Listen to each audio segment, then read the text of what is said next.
جو اللہ پر جھوٹ بہتان باندھے یا اس کی آیتوں کو جھٹلائے، بلا شبہ ظالم لوگ فلاح نہیں پائیں گے۔ اور جس دن ہم ان سب کو اکٹھا کریں گے، پھر جن لوگوں نے خدا کے سوا دوسروں کو شریک ٹھہرایا، ان سے ہم پوچھیں گے کہ کہاں ہیں تمہارے مقرر کردہ شریک جن کے خدا ہونے کا تم دعویٰ کیا کرتے تھے؟ ثم لم تکن فتنتہم، پھر اس کے سوا ان کا کوئی عذر نہ ہوگا کہ وہ کہیں گے اے رب خدا کی قسم ہم ہرگز مشرک نہ تھے۔ دیکھیے کس طرح یہ اپنے اوپر جھوٹ بولتے تھے اور جس طرح پردازیاں کیا کرتے تھے وہ سب بھول گئے۔ وَمِنْهُمْ مَنْ يَسْتَمِعُ إِلَيْكَ، اور ان میں سے بعض ایسے بھی ہیں جو آپ کی طرف کان لگاتے ہیں۔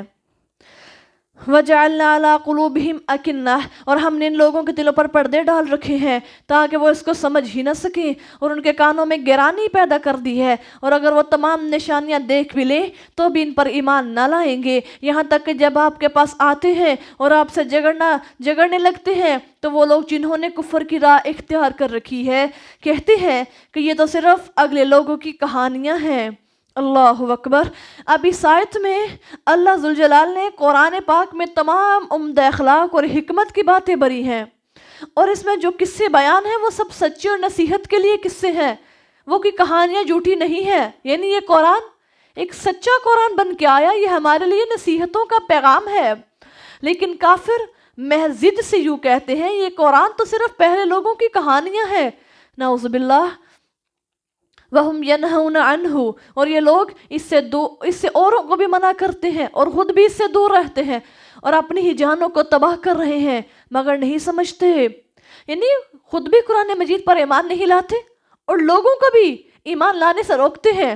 محمد بن حنیفہ نے کہا کہ کفار قریش نبی صلی اللہ علیہ وسلم کے پاس نہ خود آتے اور نہ اوروں کو آنے دیتے۔ دوسرے یہ معنی ہے کہ ابو طالب کے حق میں یہ آیت اتری، وہ آپ صلی اللہ علیہ وسلم کو کی اعزاز دہی سے لوگوں کو روکتا اور خود ایمان لے کر نہ آتا تھا۔ ایسے ہی ہے نا، آپ صلی اللہ علیہ وسلم کو بچپن میں مال پالتا رہا، جب ان کے دادا عبد المطلب دنیا سے چلے گئے تو پھر ابو طالب نے ان کو پالا، اور جب ابو طالب تمام لوگوں کو منع کرتے کہ میرے بھتیجے محمد رسول اللہ صلی اللہ علیہ وسلم کو تم تکلیفیں نہ دو، لیکن خود ایمان بھی نہیں تھے قبول کرتے۔ وَلَوْ تَرَىٰ إِذْ وُقِفُوا عَلَى النَّارِ، اور اگر آپ دیکھیں جس وقت کہ انہیں دوزخ کے پاس کھڑا کیا جائے گا تو وہ کہیں گے کاش ہم کو پھر واپس بھیج دیا جائے اور ہم اپنے رب کی آیتوں کو نہ جھٹلائیں اور ایمان والوں میں سے ہو جائیں، بلکہ جو کچھ اس سے پہلے چھپایا کرتے تھے وہ ان کے لیے ظاہر ہو گیا، اور اگر انہیں لوٹا دیا جائے تو یقیناً پھر وہی کام کریں جس سے انہیں روکا جاتا ہے، اور اس میں کچھ شک نہیں کہ وہ یقیناً جھوٹے ہوتے ہیں۔ وَقَالُوا إِنْ هِيَ إِلَّا حَيَاتُنَا الدُّنْيَا وَمَا نَحْنُ بِمَبْعُوثِينَ، اور کہتے ہیں کہ زندگی تو صرف دنیا ہی کی زندگی ہے اور مرنے کے بعد ہم زندہ نہیں ہوں گے۔ ذرا دیکھیے اصلاح ہے یہاں پر، کیا کہا کرتے تھے کہ ہم نے مرنے کے بعد دوبارہ زندہ نہیں ہونا، لیکن ہم سب کو تو اس بات کا علم ہے کہ جب دنیا میں آئے ہیں ہم نے مرنے کے بعد دوبارہ زندہ ہونا ہے اللہ کے ہاں جا کر کے قیامت کے روز۔ کاش آپ دیکھیں جس وقت یہ اپنے رب کے سامنے کھڑے کیے جائیں گے، وہ پوچھے گا کیا یہ جی اٹھنا سچ نہیں ہے؟ کہیں گے کیوں نہیں، ہمارے رب کی قسم، ارشاد ہوگا تم جو انکار کرتے رہے تو اب اسی سزا میں تمہیں عذاب کا مزہ میں دوں گا، تم اس کو چکھو۔ دیکھیں کل قیامت کے روز اللہ ان سے ہم کلام ہوں گے۔ پھر قد خسر الذین کذبوا، بلا شبہ وہ لوگ نقصان میں رہے جنہوں نے اللہ سے ملنے کو جھٹلایا، یہاں تک کہ جب قیامت ان پر اچانک آ جائے گی تو وہ کہیں گے ہائے افسوس اپنے کوتاہی پر جو ہم سے اس بارے میں ہو گئی، اور وہ اپنے گناہوں کا بوجھ اپنی پیٹھ پر لادے ہوئے ہوں گے۔ استغفر اللہ۔ نبی صلی اللہ علیہ وسلم نے فرمایا یعنی عقل مند وہ انسان ہے جو اپنے نفس کا حساب لیتا رہے، جانتا رہے کہ میں کیا کر رہا ہوں، یعنی نیکی بدی کو جانچ پڑتال کرتا رہے، اور قبر کی تنہائی اور تاریکی اور منکر نکیر کے سوالات اور حشر اور پلسرات وغیرہ کے واسطے سامان تیار کرتا رہے۔ اور اب وہ شخص احمق ہے، بے وقوف ہے، جو اپنے نفس کی خواہشوں کے پیچھے اپنے آپ کو لگا دے، یعنی جو چیز چاہے وہی کرنے لگے، پھر اللہ پر آرزو رکھے کہ بخش ہی دے گا اللہ، اگرچہ وہ قادر اور کریم ہے، لیکن بخشش کا وعدہ اللہ ذوالجلال نے صرف اور صرف موحدین کے لیے کیا ہے، جو نماز روزے اور فرائض کے پابند ہوتے ہیں۔ یہ نہیں کہ تم دنیا میں نہ نماز پڑھو نہ روزے رکھو، سارے امور جو اللہ نے تم پر مقرر کیے ان کو چھوڑ دو اور پھر اللہ کی جنت کے طلبگار رہو، کہ نہیں وہ نبی مکرم صلی اللہ علیہ وسلم قبر میں آئیں گے، ہم ان کا دیدار کریں گے، اللہ ہمیں جنت عطا فرما دے گا۔ یہ طرح طرح کی باتیں ہیں، یہ بدعات ہیں، اور اللہ کریم نے بتا دیا کہ صرف موحدین کو جنت ملے گی اور انہی کے لیے بخشش کا وعدہ ہے، یعنی جو چھوٹے موٹے ان سے گناہ ہو جاتے ہیں ان کو میں معاف فرما دوں گا۔ وَمَا الْحَيَاةُ الدُّنْيَا إِلَّا لَعِبٌ وَلَهْوٌ، اور دنیا کی زندگی تو محض ایک کھیل اور تماشا ہے، البتہ آخرت کا گھر ان کے لیے بہت ہی بہتر ہے جو متقی ہیں۔ تو کیا تم اتنی بات بھی نہیں سمجھتے؟ دنیا کا گھر جو ہے یہ تو ایک بلبلے کی مانند ہے، یہ کچھ بھی نہیں ہے تمہارے لیے۔ کاش تم اپنی آخرت کو جان جاؤ اور تم دنیا میں مشغول نہ ہو جاؤ۔ قَدْ نَعْلَمُ إِنَّهُ، اے پیغمبر اسلام صلی اللہ علیہ وسلم، ہم جانتے ہیں کہ یہ لوگ جو کچھ باتیں کرتے ہیں وہ آپ کو آزردہ خاطر کرتی ہیں، غمگین کرتی ہیں، وہ در حقیقت آپ کو نہیں جھٹلاتے بلکہ یہ ظالم لوگ اللہ کی آیتوں کا انکار کرتے ہیں۔ اب حضرت علی رضی اللہ تعالیٰ عنہ سے مروی ہے کہ ابو جہل نے نبی صلی اللہ علیہ وسلم سے کہا، ہم تم کو نہیں جھٹلاتے اے نبی، بلکہ ہم تو اس کو جھٹلاتے ہیں جو تم لے کر کے آئے ہو۔ تو اللہ یہاں پر اپنے پاک پیغمبر کو تسلی اور تشفی دے رہا ہے، میرے نبی آپ غمگین نہ ہوئیے، وہ آپ کو مانتے ہیں، وہ آپ کی ذات کو تسلیم کرتے ہیں، لیکن جو قرآن میں نے اتارا ہے وہ اس کے منکر ہے، گویا وہ آپ کو تو مانتے ہیں، وہ اللہ کا انکار کرتے ہیں۔ اللہ اکبر۔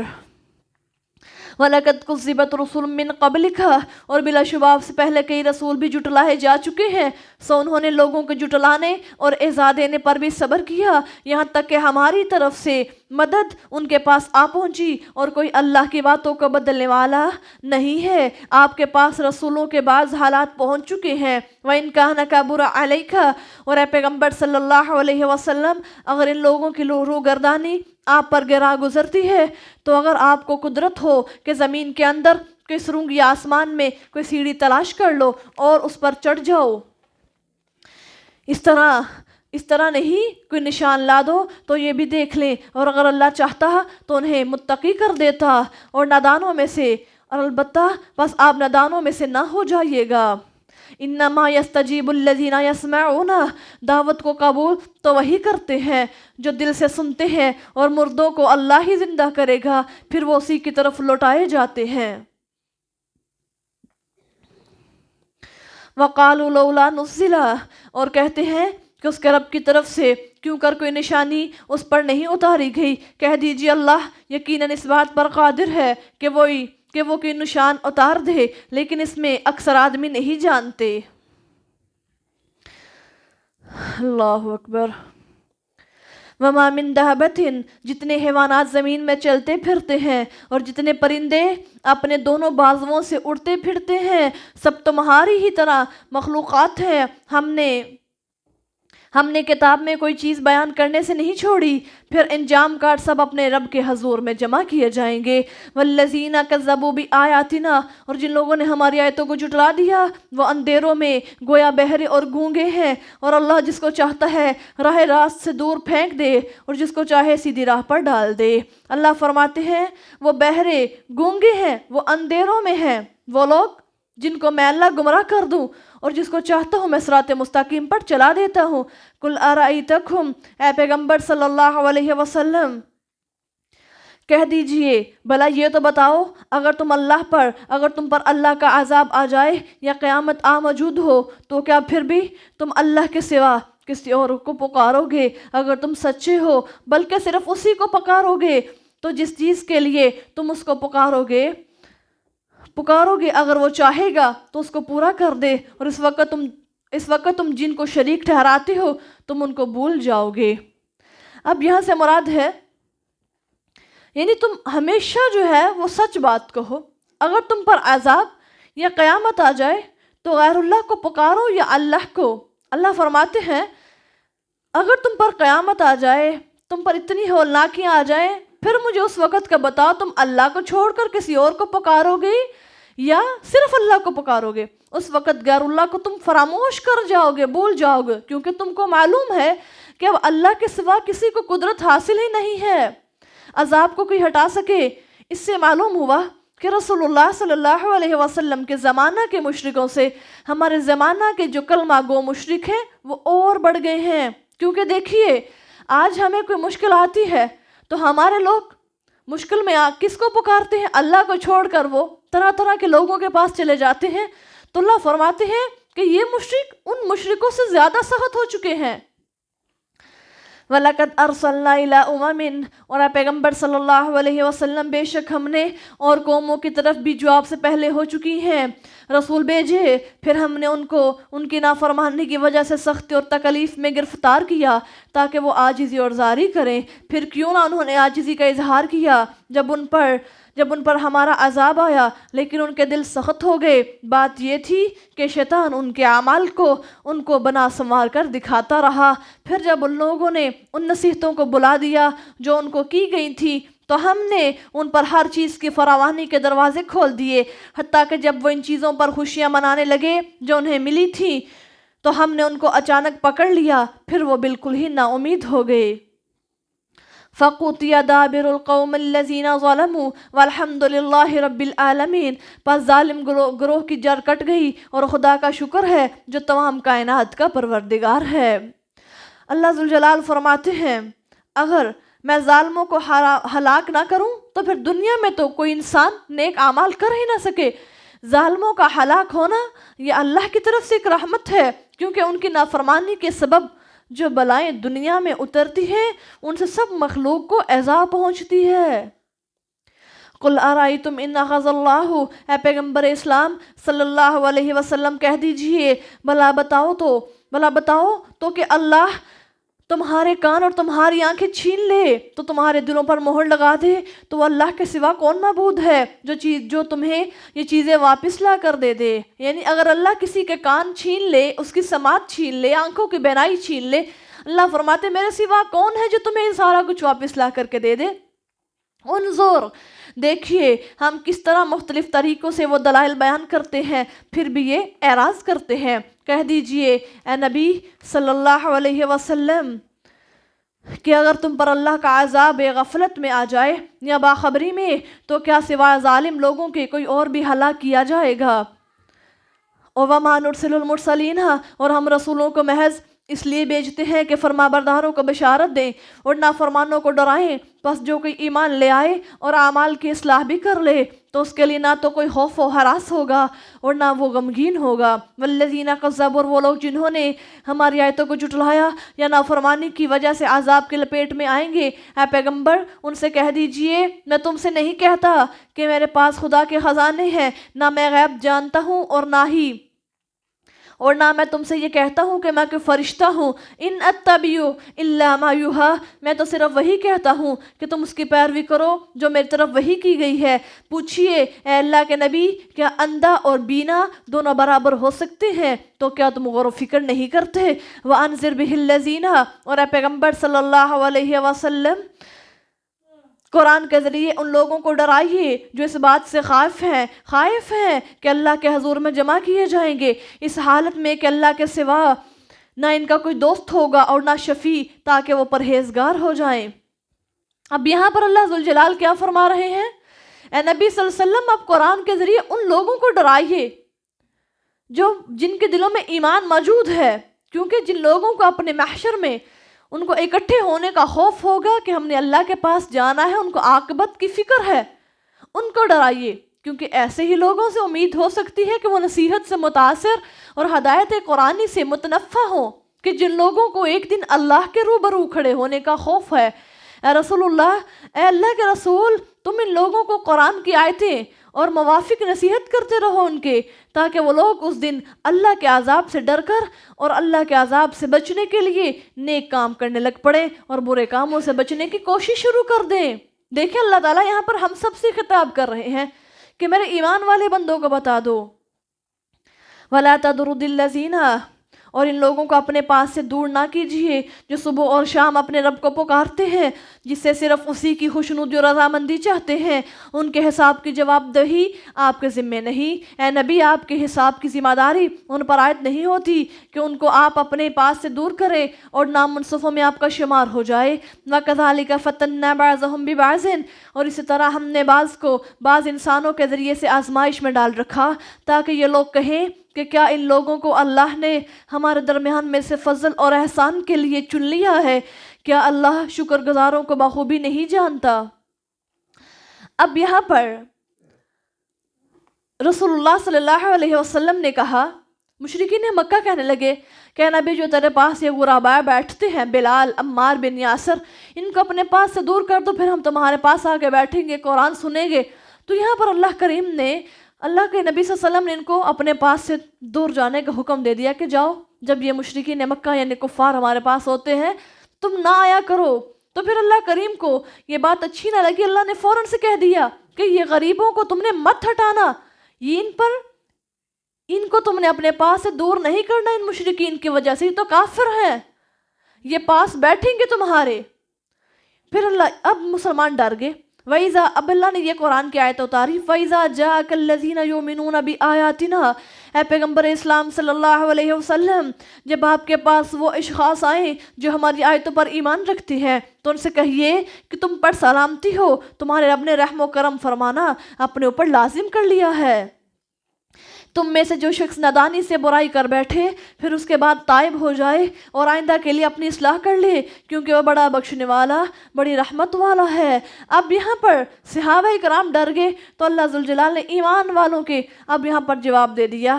کیا کہنے لگے کہ اللہ تعالیٰ اپنے بندوں کے درمیان فیصلہ کرے گا اور اپنے عرش کے نیچے سے ایک کتاب نکالے گا جس میں لکھا ہوا ہے کہ میرا رحم اور کرم، میرا غصہ اور غضب پر غالب ہے، آگے بڑھا ہوا ہے، یعنی زیادہ ہے۔ پھر اللہ کریم نے یہاں پر مسلمانوں کو تسلی دی، وَكَذَلِكَ نُفَصِّلُ الْآيَاتِ، اسی طرح ہم آیتوں کو تفصیل کے ساتھ بیان کرتے ہیں تاکہ مجرموں کی راہ واضح طور پر ظاہر ہو جائے۔ اے پیغمبر اسلام صلی اللہ علیہ وسلم، کہہ دیجئے مجھے اس سے منع کیا گیا ہے کہ میں ان کی عبادت کروں جن کو تم اللہ کے سوا پکارتے ہو۔ کہہ دیجئے میں تمہاری خواہشوں پر نہیں چلوں گا، کیونکہ اس حالت میں تو یقیناً راہ راست سے بھٹک جاؤں گا اور ہدایت یافتہ لوگوں میں نہیں رہوں گا۔ کہہ دیجئے میں اپنے پاس اپنے رب کی طرف سے روشن دلیل رکھتا ہوں اور تم اس کو جھٹلاتے ہو جس عذاب کا تم فوری مطالبہ کر رہے ہو۔ اب یہاں پر مشرکین مکہ اللہ کے نبی صلی اللہ علیہ وسلم سے عذاب کا مطالبہ کرنے لگے کہ اگر تو اللہ کا سچا نبی ہے تو ہم پر عذاب لے آ۔ تو اللہ کریم کے نبی صلی اللہ علیہ وسلم نے فرمایا کہ نہیں، عذاب میں نازل نہیں کر سکتا، عذاب دینے والی صرف اللہ واحد ہے، اللہ کی ذات ہے، اس کے علاوہ کسی کے پاس یہ اختیار نہیں۔ میں اللہ کا نبی اور اس کا بندہ اور رسول ہوں، مجھے اللہ نے اختیار نہیں دیا۔ ان الحکم الا للہ، وہ میرے پاس نہیں، اصل حکم تو اللہ ہی کا ہے، وہ حق بات جھٹلاتا ہے، وہ حق بات کو بیان کر دیتا ہے اور بہترین فیصلہ کرنے والا ہے۔ کہہ دیجئے نبی صلی اللہ علیہ وسلم، اگر میرے پاس وہ چیز ہوتی جس کا تم فوری مطالبہ کرتے ہو تو یقیناً میرے اور تمہارے درمیان فیصلہ ہو ہی چکا ہوتا، اور اللہ ظالموں کو خوب جانتا ہے۔ وَعِندَهُ مَفَاتِيحُ الْغَيْبِ، اب یہاں سے دیکھیں عقیدوں کی اصلاح، اور اسی کے پاس غیب کی کنجیاں ہیں، ان کو سوا اس کے کوئی نہیں جانتا، اور وہ خشکی اور تری میں جو کچھ ہے اس کو بھی جانتا ہے، اور کوئی پتا زمین پر اس وقت تک نہیں گرتا اور اس کو اس کا علم ضرور ہوتا ہے، اور کوئی دانہ زمین کی تاریکیوں میں نہیں گرتا، اور نہ کوئی رطب اور یابس چیز مگر یہ کہ وہ کتاب روشن میں موجود ہے۔ وَهُوَ الَّذِي يَتَوَفَّاكُمْ بِاللَّيْلِ، اور اللہ تو وہ ذات ہے يَتَوَفَّاكُمْ، جو رات کے وقت تمہاری روح کو قبض کر لیتا ہے، یعنی نیند دے کر تمہیں سلا دیتا ہے۔ اب نیند جو ہے وہ موت صغرا ہے، موت کی چھوٹی بہن ہے، اور اللہ فرماتے ہیں پھر تمہارے فرشتے تمہاری روح کو لے آتے ہیں، پھر جب تم صبح اٹھتے ہو سونے کے وقت اس کی روح کو لے لیتے ہیں، پھر اگر قبض کرنے کا حکم ہوتا ہے تو اس کو ہمیشہ ہمیش کے لیے اپنے پاس رکھ لیتے ہیں، اور اللہ کی طرف سے اگر وہ حکم نہ ہو روح کو قبض کرنے کا تو اس کو واپس لوٹا آتے ہیں جب اس نے اٹھنا ہوتا ہے۔ ذرا دیکھیے، یتوفاکم باللیل ویعلم ما جرحتم بالنہار، وہ تمہاری روح کو قبض کر لیتا ہے اور جو کچھ تم دن میں کرتے ہو وہ اس کو جانتا ہے۔ پھر دن کے وقت تم کو اٹھا کھڑا کرتا ہے تاکہ مقررہ مدت حیات پوری کر دی جائے. یعنی جب انسان کی زندگی کے ایام پورے ہو جائیں پھر انسان کو اللہ ذوالجلال صبح بیدار نہیں کرتے، یعنی اس کی آنکھ نہیں کھلتی. تمہیں اس کی طرف لوٹ کر جانا ہے. پھر اس وقت جو عمل تم کرتے تھے وہ تم کو بتائے گا. وَهُوَ الْقَاهِرُ فَوْقَ عِبَادِهِ، وہ اپنے بندوں پر پوری طرح غالب ہے اور تم لوگوں پر نگران مقرر کر کے بھیجتا ہے. یہاں تک کہ جس وقت تم میں سے کسی کو موت آتی ہے ہمارے فرشتے اس کی روح قبض کر لیتے ہیں اور وہ بالکل کوتاہی نہیں کرتے.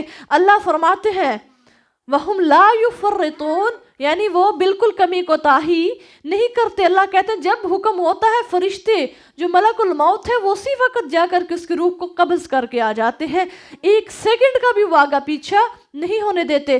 ثُمَّ رُدُّوا إِلَى اللَّهِ، پھر وہ اپنے سچے مالک کے حضور میں لائے جائیں گے. سن رکھو حکم اسی اللہ کا ہے، وہ سب سے جلد حساب لینے والا ہے. پوچھئے کون ہے جو تمہیں خشکی اور تاریکیوں سے نجات دیتا ہے؟ تم اس کو گڑ گڑا کر اور چپ کے پکارتے ہو اور کہتے ہو کہ اگر ہم کو اس مصیبت سے اللہ بچا لے تو البتہ ہم ضرور شکر گزار ہوں گے. قُلِ اللَّهُ يُنْجِيكُم مِّنْهَا، کہہ دیجئے اے نبی صلی اللہ علیہ وسلم کہ اللہ ہی تم کو اس سے نجات دیتا ہے اور ہر بے چینی سے بھی، پھر بھی اس کے ساتھ تم شریک ٹھہراتے ہو. یعنی جب تم پر مشکل وقت آتا ہے تو اللہ ہی تمہیں اس مشکل وقت سے نکالتا ہے. ان مشکل ایام میں، مشکل وقت میں تم اللہ کو تو پکارتے ہو، لیکن جب تمہارے پر دن کی آسانیاں پیدا ہو جاتی ہے، کوئی آسان وقت آ جاتا ہے، وہ مشکل دور ہو جاتی ہے، تو پھر تم اللہ کو بھول جاتے ہو، اللہ کو چھوڑ کر تم پھر غیر اللہ کی طرف رخ کر لیتے ہو. قُلْ هُوَ الْقَادِرُ، کہہ دیجئے کہ وہ اس پر قادر ہے کہ تمہارے اوپر سے یا تمہارے پاؤں تلے سے تمہارے لیے عذاب بھیج دے، یا تم کو گروہ بنا دے اور تم میں سے بعض کو بعض کی لڑائی کا مزہ چکھا دے. دیکھیے ہم کس طرح جو ہے پہلوؤں سے ہم پھیر کر آیتیں بیان کرتے ہیں تاکہ وہ لوگ سمجھ جائیں. وَكَذَّبَ بِهِ قَوْمُكَ وَهُوَ الْحَقُّ، اور آپ کی قوم نے اس قرآن کی تکذیب کی حالانکہ وہ صدق اور راستی ہے. کہہ دیجئے نبی صلی اللہ علیہ وسلم کہ میں کوئی تمہارا اجارہ دار نہیں، یعنی میں تم پر کوئی وکیل اور دروغہ بن کے نہیں آیا. میرا کام تو بس تمہیں بتا دینا ہے. لِكُلِّ نَبَإٍ مُسْتَقَرٌّ وَسَوْفَ تَعْلَمُونَ، ہر خبر کے لیے ایک مقررہ وقت ہے، تم جلدی ہی وہ حقیقت بھی جان لو گے. اور جب تم ان لوگوں کو دیکھو جو ہماری آیتوں میں عیب جوئی کر رہے ہیں تو ان سے کنارہ کش ہو جاؤ یہاں تک کہ وہ کسی دوسری بات میں بحث کرنے لگے. اور اگر شیطان تم کو بلا دے تو یاد آنے کے بعد پھر ایسے ظالموں کے ساتھ نہ بیٹھو. وَمَا عَلَى الَّذِينَ يَتَّقُونَ مِنْ حِسَابِهِمْ، اور وہ لوگ جو اللہ سے ڈرتے ہیں ان کی طرف سے کسی بات کے جواب دہ نہیں، ہاں ان کے ذمہ نصیحت کر دینا ہے تاکہ وہ بھی اللہ سے ڈرنے لگیں. یعنی جو لوگ دین الہی کا مذاق اڑائیں، تان اور استہزاء اور ناحق کی نکتہ چینی میں مشغول ہو کر اپنے کو مستحق عذاب بنا رہے ہیں، تم ان سے میل جول نہ رکھو، تم بھی ان کے زمرہ میں داخل ہو جاؤ گے اور مورد عذاب بن جاؤ گے. اللہ فرماتے ہیں تم نے ان سے جدا رہنا ہے. وَذَرِ الَّذِينَ اتَّخَذُوا دِينَهُمْ، اور ان لوگوں کو چھوڑ دیجئے جنہوں نے اپنے دین کو کھیل تماشا سمجھ رکھا ہے اور دنیا کی زندگی نے انہیں دھوکے میں ڈال دیا. اور قرآن کے ذریعے سے نصیحت کرتے رہیے، ایسا نہ ہو کہ کوئی نفس اپنے اعمال کی وجہ سے ہلاک میں پھنس جائے، کہ اس لیے اللہ کے سوا نہ کوئی مددگار ہے اور نہ کوئی سفارشی ہے، اور اگر وہ ہر طرح کا معاوضہ بھی دے دے تو بھی اس سے نہ لیا جائے گا. یہ وہ لوگ ہیں جو اپنے اعمال کی وجہ سے ہلاکت میں پڑ گئے، ان کے لیے کھولتا ہوا پانی پینے کو ہوگا اور دردناک عذاب ہوگا کیونکہ وہ کفر اور انکار کرتے تھے. استغفر اللہ. اس آیت میں اللہ ذوالجلال فرما رہے ہیں بے دینوں سے حکم فرما رہے کہ منہ پھیر لو، ان کا انجام نہایت برا ہے. انہوں نے اپنے دین کو کھیل تماشا بنایا، دنیا کی زندگی میں مغرور اور مست ہیں، کھانے پینے عیش و عشرت میں مشغول اور منحکم ہیں، مسائل شریعہ کے ساتھ وہ ہنسی مذاق کرتے ہیں. اللہ اکبر. قُلْ أَنَا مِن دُونِ اللَّهِ، کہہ دیجئے نبی صلی اللہ علیہ وسلم ان لوگوں سے کہہ دیجئے کہ کیا ہم اللہ کو چھوڑ کر ان کو پکاریں جو نہ ہمیں فائدہ پہنچا سکتے ہیں اور نہ نقصان پہنچا سکتے ہیں، اور اس کے بعد کہ اللہ اس کے بعد کہ اللہ ہمیں اللہ سیدھی راہ دکھا چکا ہے، کیا پھر ہم الٹے پاؤں پھر جائیں، یا اس شخص کی طرح جس کو شیطان نے جنگل میں گمراہ کر کے حیران کی حالت میں چھوڑ دیا ہو۔ اس کے ساتھی بھی ہیں کہ اس کو سیدھی راہ کی طرف بلا رہے ہیں کہ ہمارے پاس چلے آؤ، کہہ دیجئے کہ یقیناً اللہ کی رہنمائی ہی اصل ہدایت ہے، اور ہم کو حکم دیا گیا ہے کہ ہم پروردگار کے فرما بردار بن جائیں۔ وَأَنْ أَقِيمُوا الصَّلَاةَ، اور یہ کہ ہمیں حکم دیا گیا ہے کہ نماز قائم کرو اور خدا سے ڈرو، اور وہی ذات ہے جن کے حضور تم جمع کیے جاؤ گے، اور وہی ہے کہ جس نے آسمانوں کو اور زمین کو حق کے ساتھ پیدا کیا، اور جس دن وہ جس دن حشر کو کہے گا کہ برپا ہو تو ہو جائے گا برپا، اس کا فرمان حق ہے، اور اس دن اس کی بادشاہی ہوگی، جس دن کے سور پھونکا جائے گا، وہ غالب ہے، اور وہ غائب اور حاضر کی باتوں کو جاننے والا ہے، اور وہی حکمت والا اور آگاہی والا ہے۔ بے شک وَإِذْ قَالَ إِبْرَاهِيمُ، اور یاد کرو جب ابراہیم نے اپنے باپ آزر سے کہا کہ کیا تو بتوں کو معبود قرار دیتا ہے، بے شک میں تجھ کو اور تیری قوم کو سری گمراہی میں دیکھتا ہوں۔ اس طرح ہم نے ابراہیم کو آسمان و زمین کی بادشاہت دکھائی، اور زمین کی بھی، تاکہ وہ یقین رکھنے والوں میں سے ہو جائیں۔ فَلَمَّا جَنَّ عَلَيْهِ اللَّيْلُ رَأَىٰ كَوْكَبًا، تو جب ان پر رات کی تاریکی چھا گئی تو انہوں نے ستارہ دیکھا، کہنے لگے کہ یہ میرا رب ہے۔ پھر جب وہ غروب ہو گیا تو کہنے لگے کہ وہ غروب ہو جانے والا ہے، میں اس کو پسند نہیں کرتا۔ فَلَمَّا رَأَى الْقَمَرَ بَازِغًا، پھر جب انہوں نے ایک چاند کو چمکتا ہوا دیکھا تو کہنے لگے کہ ہَذَا رَبِّی، یہ میرا رب ہے۔ جب وہ بھی غائب ہو گیا تو فرمانے لگے کہ اگر میرا پروردگار میری رہنمائی نہ کرتا تو میں یقیناً گمراہ لوگوں میں سے ہو جاتا۔ پھر جب انہوں نے سورج کو چمکتا ہوا دیکھا تو فرمایا یہ میرا رب ہے، یہ سب سے بڑا ہے۔ پھر جب وہ بھی غروب ہو گیا تو فرمانے لگے اے میری قوم، بلا شبہ میں تمہارے شرک سے بیزار ہوں۔ کہنے لگے جو طلوع ہو کے غائب ہو جائے میں اس کو رب نہیں مانتا، میرا رب تو وہ ہے جو ہمیشہ سے ہے اور ہمیشہ رہے گا، جس کو نہ تو کوئی زوال ہے، اس کو ہمیشہ سے عروج حاصل ہے۔ انی وجہت وجہی للذی فطر السماوات والارض حنیفا وما انا من المشرکین، اور یہ پکار اٹھے میں نے اپنا رخ اس ذات کی طرف کر لیا ہے جس نے آسمانوں کو اور زمین کو پیدا کیا، میں حق پسند ہوں اور میں مشرکوں میں سے نہیں ہوں۔ اب یہاں پر ذرا دیکھیے، حضرت ابراہیم علیہ السلام اللہ کے نبی ہیں، اللہ ذوالجلال نے لقب خلیل اللہ عطا فرمایا، اور باپ آزر ہیں، بت تراش ہیں، بتوں کو تراشا کرتے ہیں، اور کیا کہنے لگے بت تراش ہیں۔ جب بتوں کو تراشتے تو ابراہیم علیہ السلام نے کہا اے بابا آپ ان بتوں کو بند کر دیں تراشنا۔ وہ بت تراشتے، بت بنا بنا کے بیچا کرتے تھے بنی اسرائیل کے بازاروں میں۔ تو اللہ ذوالجلال نے ابراہیم کو جو ہے نبوت عطا فرمائی، حکمت عطا فرمائی اور دانائی کا علم عطا فرمایا۔ تو ابراہیم علیہ السلام نے کہا آج جب کل قیامت کا روز ہوگا، اللہ ذوالجلال فرمائیں گے باپ نہ مانا، کل قیامت کا روز ہوگا، حشر کے میدان میں سب اکٹھے ہوں گے، ابراہیم علیہ السلام کے باپ کو اللہ تعالیٰ جہنم میں ڈالنے لگیں گے۔ تو ابراہیم کہیں گے اے اللہ تو نے مجھ سے وعدہ کیا ہے کہ تو مجھ کو اس روز ذلیل و خوار نہیں کرے گا، جس دن کہ تو لوگوں کو اٹھائے گا، بس اس سے زیادہ اور ذلت کی بات کون سی ہے کہ میرا باپ اللہ کی رحمت سے دور رہے۔ اللہ فرمائے گا میں نے جنت کو کافروں پر حرام کر رکھا ہے۔ پھر ابراہیم علیہ السلام سے کہا جائے گا کہ تم اپنے پاؤں کی جانب دیکھو، جو چیز تمہارے پاؤں کے نیچے ہے۔ ابراہیم علیہ السلام اپنے پاؤں کی طرف دیکھیں گے تو آزر بجو کی صورت میں ہوگا جو مٹی اور گوبر میں لتھڑا ہوا ہوگا، آخر اس کے پاؤں پکڑ کر دوزخ میں ڈال دیا جائے گا۔ استغفر اللہ۔ یہ ابراہیم ہے اور ان کے باپ جہنم میں جائیں گے۔ دیکھیں جب اولاد نیک ہو جائے اور باپ جو ہے وہ نہ مانے، پھر اللہ ذوالجلال نے باپ ابراہیم نبی، ان کی آل سے ہارون پیدا ہوئے، داؤد، موسیٰ آئے، اتنے نبی آئے، یعقوب آئے، پھر یوسف آئے، اتنے نبی آئے، لیکن ان کے باپ جہنم میں جانے والے ہیں۔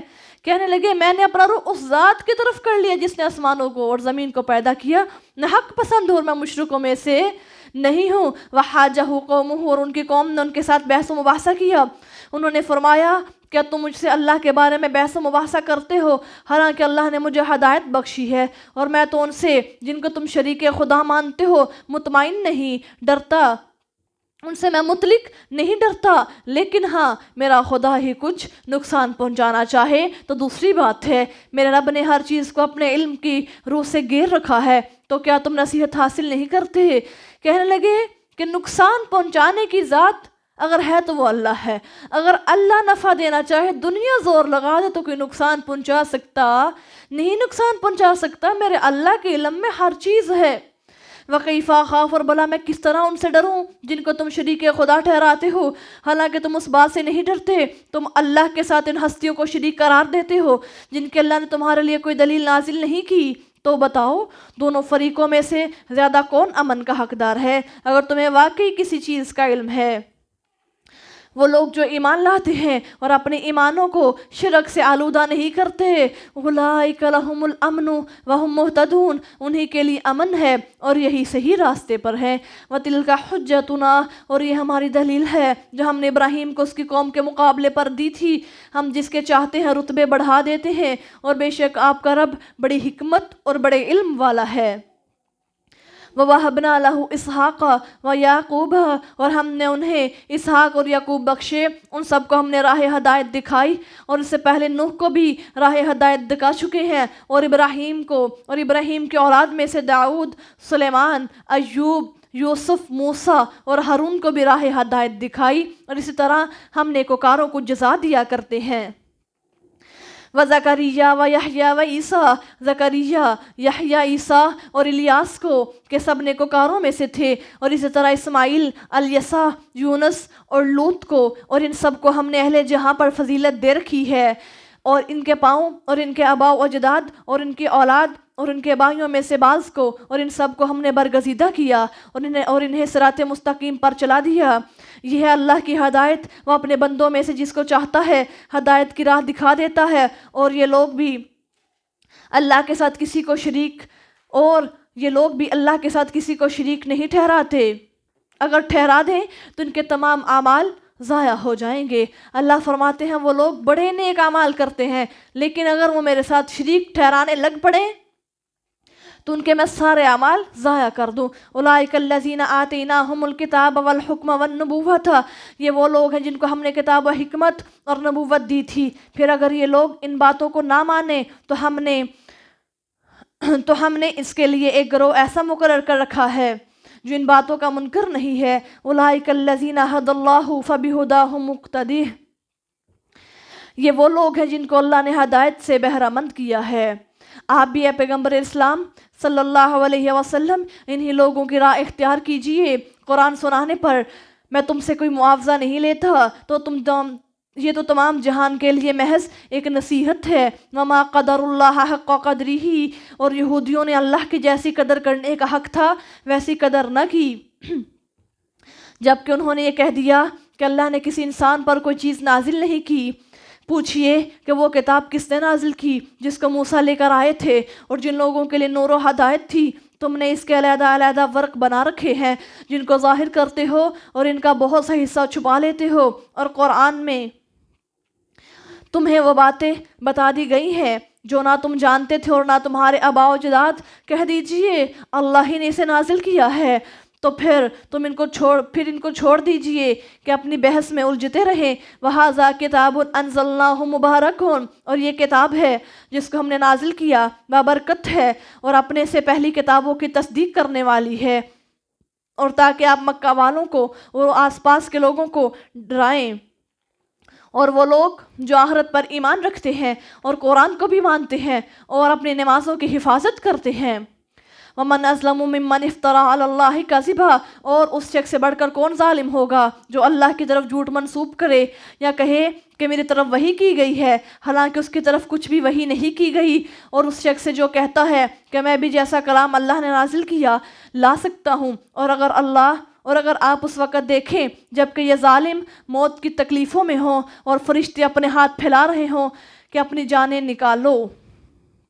اب یہاں پر دیکھیے وہ لوگ جو اللہ کے ساتھ شریک ٹھہراتے ہیں اور کہتے ہیں کہ اللہ نے جو کلام اپنے نبی پر اتارا ہم بھی اس جیسا کلام لا سکتے ہیں، تو اللہ فرماتے ہیں جب ان کو موت آ رہی ہوتی ہے تب اب ذرا دیکھیے کہ فرشتے نے عذابوں کی، زنجیروں کی، توقوں کی، کھولتے ہوئے پانی کی، جہنم کی اور اللہ کے غضب اور غصے کی خبر سناتے ہیں، جن سے ان کی روح ان کے بدن میں چھپتی پھرتی ہے اور نکلنا نہیں چاہتی۔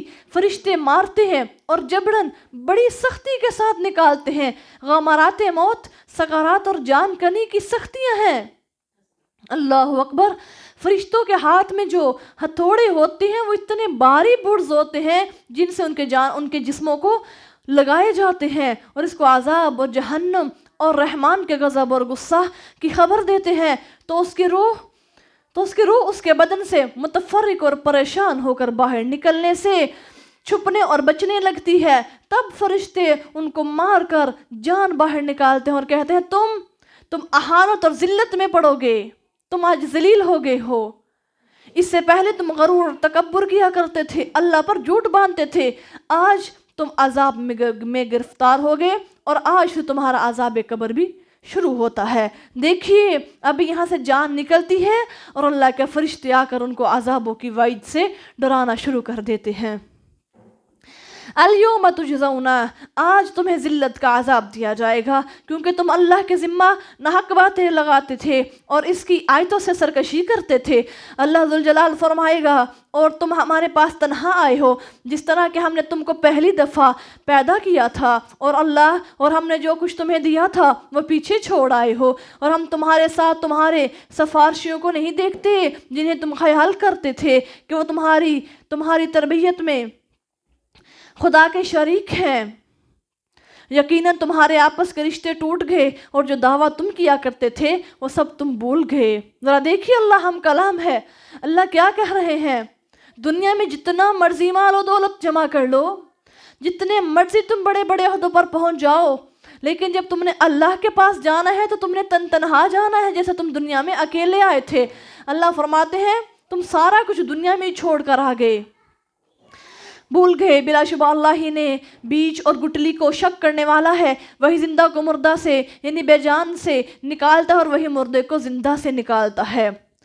اب دیکھیں جو دانہ اور گٹلی ہے وہ مردہ ہوتے ہیں، بالکل بے جان ہوتے ہیں، اس سے تر و تازہ جیتا جاگتا ایک درخت نکل آتا ہے، پھر اس پر پھل آتا ہے جو ہم سب کھاتے ہیں۔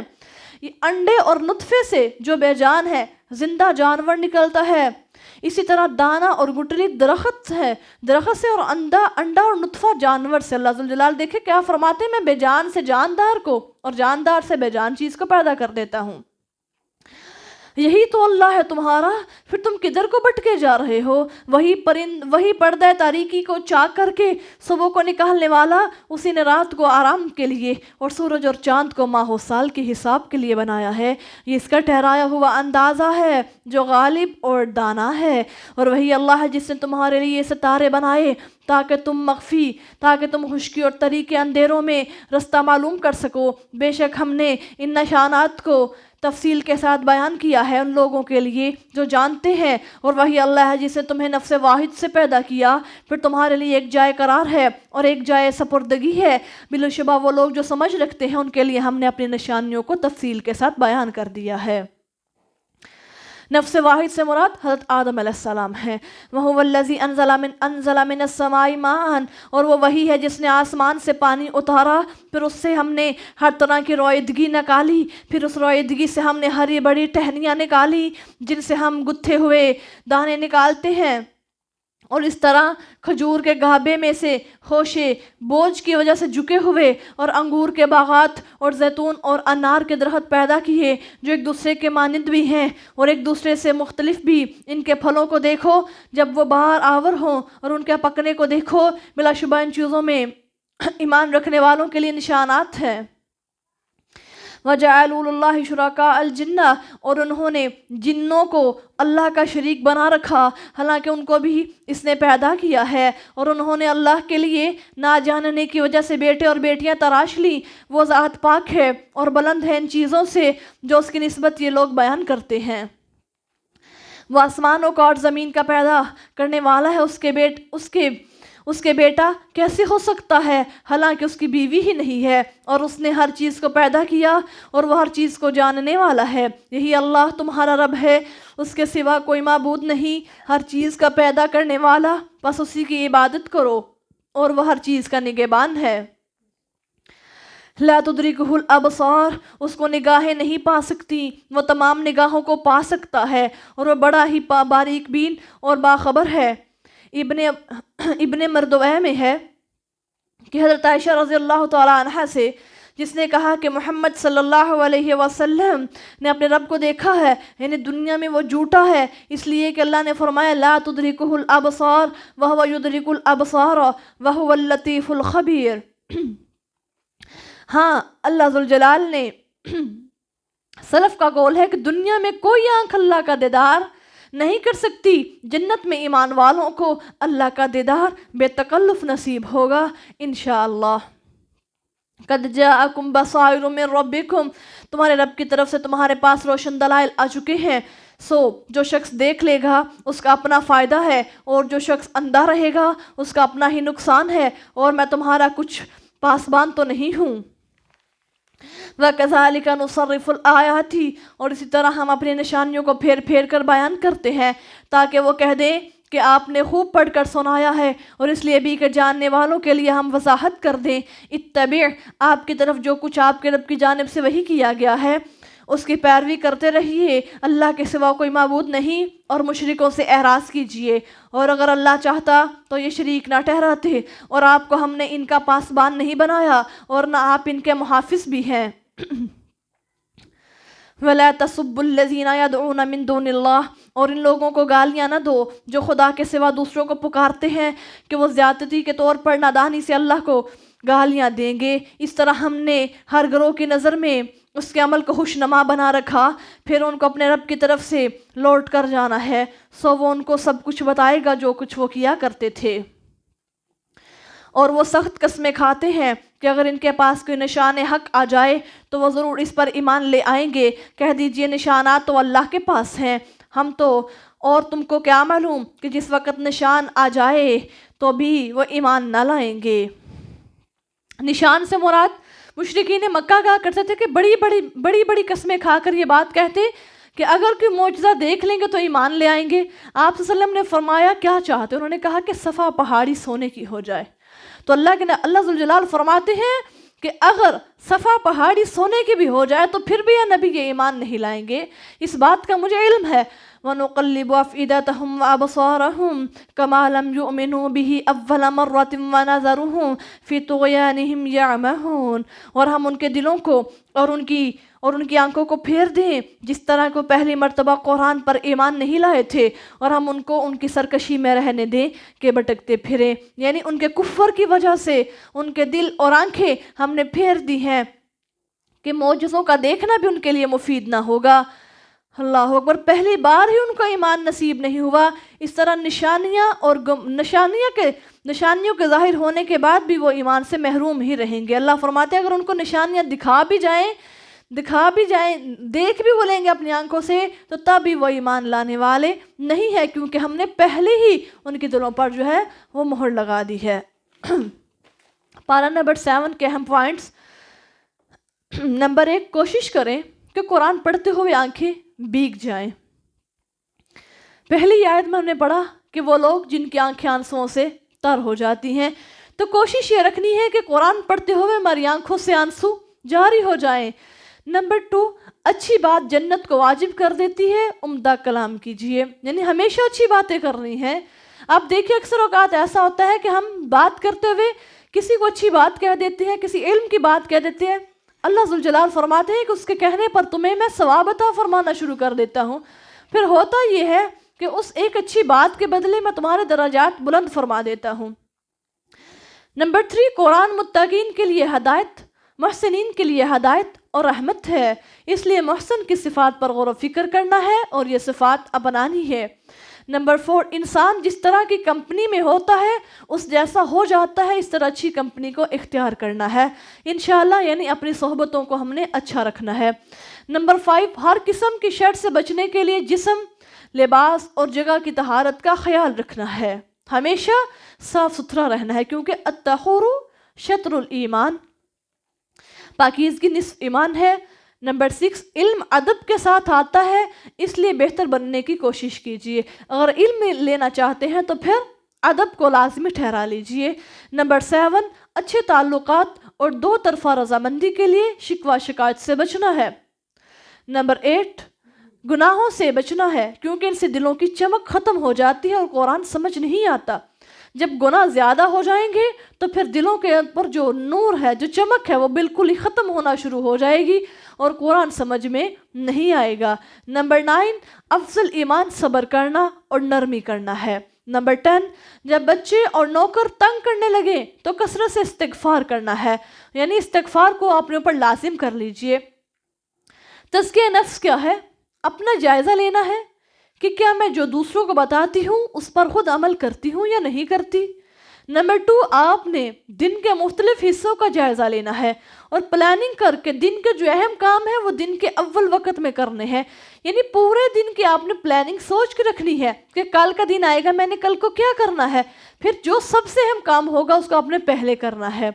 اب دعا آج، اللہم اغفر لی ما قدمت وما اخرت وما اسررت وما اعلنت وما اسرفت وما انت اعلم به منی انت المقدم وانت المؤخر لا الہ الا انت۔ اے اللہ میرے وہ گناہ معاف فرما دے جو میں نے پہلے کیے اور وہ بھی جو بعد میں کیے، جو چھپ کر کیے اور جو اعلانیہ طور پر کیے، اور جو میں نے زیادتی کی اور وہ گناہ جن کی تو مجھ سے زیادہ جانتا ہے۔ تو ہی آگے بڑھانے والا اور تو ہی پیچھے کرنے والا ہے، تیرے سوا کوئی برحق معبود نہیں ہے۔